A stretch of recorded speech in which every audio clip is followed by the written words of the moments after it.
Years ago, I was teaching a junior high class and we were talking about sin.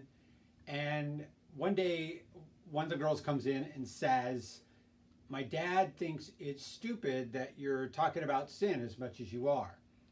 Now, it was kind of strange because her dad was a pastor. And yet, I kind of get it because why do we talk about sin so much? Why does it matter? What is the big deal? Well, I think it's important that we know what sin is and we know why it matters. Because the Bible says in Romans 3:23 that all have sinned and fall short of the glory of God. That means we're all in the same boat. Everyone sins. What does that mean?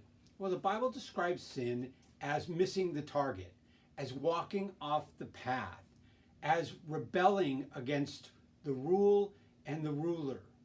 It's a condition of the soul that says, I want what I want, when I want it, how I want it, and I want to do my own thing. Now we recognize that and we say, oh, okay, I get it. At some point, I have done wrong. I admit that I've done wrong. But still, is it that big a deal because we all do it? Well, Romans 6:23 says it is that big of a deal. It says that the wages of sin is death. Now, a wage is like, minimum wage. You work for something and you earn an amount. Bible says what we earn by what we did is death. What we earn by our rebellion, by wandering off the path, by missing the mark, by doing our own thing our own way, what we earn is death. And that is a big deal because it's not just physical death, but it's also spiritual death and separation from God for all time. That's serious. We can pretend that it's not that big a deal. We can cover it up. We can lie to ourselves and to other people and say, hey, this stuff just isn't that important. But the Bible says it is that important.